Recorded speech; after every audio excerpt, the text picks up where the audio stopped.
Hey guys, welcome back to the channel. I hope you are doing absolutely fine. Those who are new to the channel, I would like to tell you that if you are from an electrical background or you want to know more about solar, then make sure you subscribe to our channel. So just a quick disclaimer before starting with today's video. I'm going to make a video about single line diagram of a 1 megawatt solar power plant. So right from solar modules to the injection point, all the components which are present or mentioned in the single line diagram, we are going to talk about their specification and selection. So make sure you subscribe to our channel and hit the notification icon so that you are notified when we upload the video. So today basically we are going to talk about general information about hybrid inverter. First of all, I would like to tell you that where you should use or where hybrid inverter is used. So there are particular three situations where hybrid inverter is preferred. First is, suppose you have a grid connection available, okay, but you have load shedding.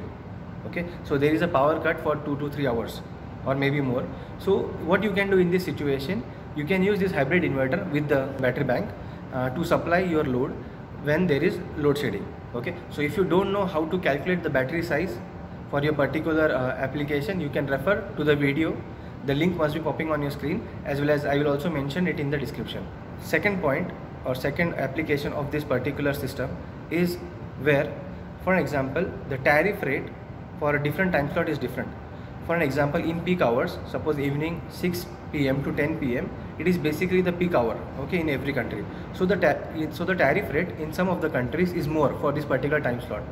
So what people do, they store the solar energy into the batteries and they use this energy during this high tariff period, you can say, so as to save on the electricity bill. Okay, and the third application is, suppose you are staying away from the grid in a remote location for a particular project or maybe for any other application, or you have a farmhouse out of the city, then you can use this hybrid system with a backup of a diesel generator, you can say, so as to have a reliable power supply. So these are the applications where this hybrid inverter is used. So now guys, I have a hybrid inverter in front of me which is from a Must company. This inverter is I think 4000 VA. So we'll now talk about that inverter, and also tell you that, like, I'll also show you the terminals of that particular inverter, and I'll tell you about the specifications or the details which you need to consider while choosing your hybrid inverter. So let's have a look. Okay guys, so this is the Must inverter which I have. So this is from the Must company. So I'm not doing any promotion, I'm just talking about an inverter which I have. So we'll turn around this and you can see the nameplate of the inverter. So here you can see that this is a 4000 VA, or you can say 3200 watt inverter. Okay, so you can see here this is the DC input, okay, that is 48 volt. So the battery bank which you are going to connect to this inverter, the input voltage of the battery bank, output voltage of the battery bank should be 48 volt. Then only this inverter will start. Okay, then you can see here the AC out. This is a single phase inverter, and it can give you maximum 18 ampere at the output, and the frequency you can select 50 Hz or 60 Hz. Then this is about the power factor. So now we'll talk about the solar charger mode. Here you can see the rated current is 60 amps, okay, and system voltage is 48 volt VDC, that is again the battery voltage. And this is what you need to look for. This is the MPPT voltage range, which is 64 to 130 volt VDC. So what is the difference between this inverter and our normal string inverter? I mean, in this inverter the voltage range is very less, so you need to make sure the string voltage do not goes above 130 volt, okay, or sorry, this is the maximum solar voltage. So your VOC should not go above 145 volt. So roughly, if you can see, you cannot connect more than 3 panels in the series. If you are considering 300 watt peak panels or more than that, then you cannot consider more than 3 panels in series. So what you have to do, suppose you have 6 panels, then you have to connect 3 panels in series, and then again 3 panels in parallel to that. So, and this is maximum charge current, it is 120 ampere. Okay, so how you can select a hybrid inverter for your particular application, now we are going to talk about that.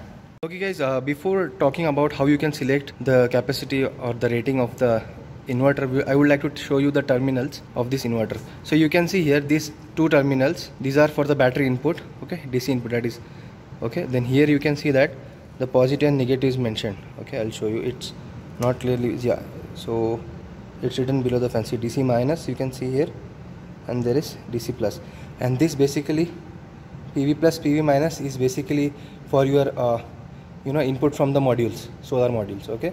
Then just a minute, then you have this button for switch on and off of the inverter. Even if this button is off, the inverter will not give you the output, AC output, but it will still charge your batteries, okay? And then here you have the AC input and AC output.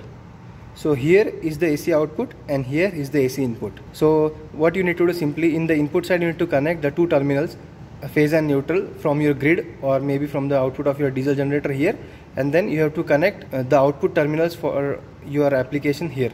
So you can get the power output from these terminals.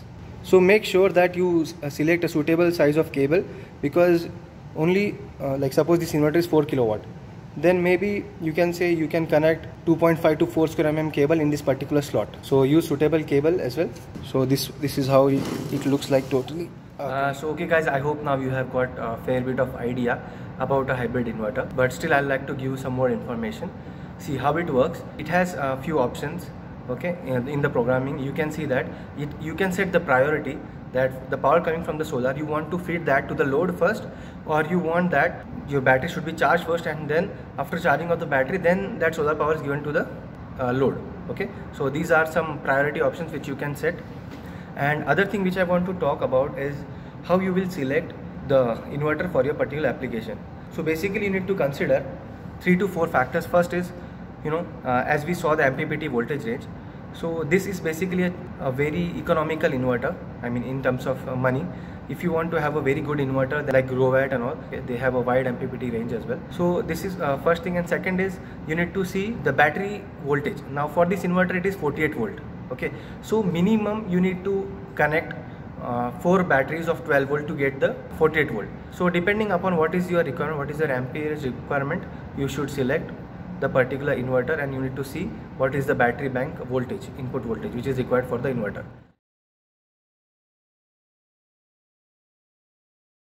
Okay, second is I will suggest you to go for MPPT based inverter, but mostly in 1 kilowatt and 2 kilowatt you will not find it easily, or it will be very expensive as compared to PWM inverter, but still it's better to go. And one more thing, that for 1 kilowatt and 2 kilowatt inverter you cannot connect, as they are PWM inverters, you cannot connect the high capacity modules.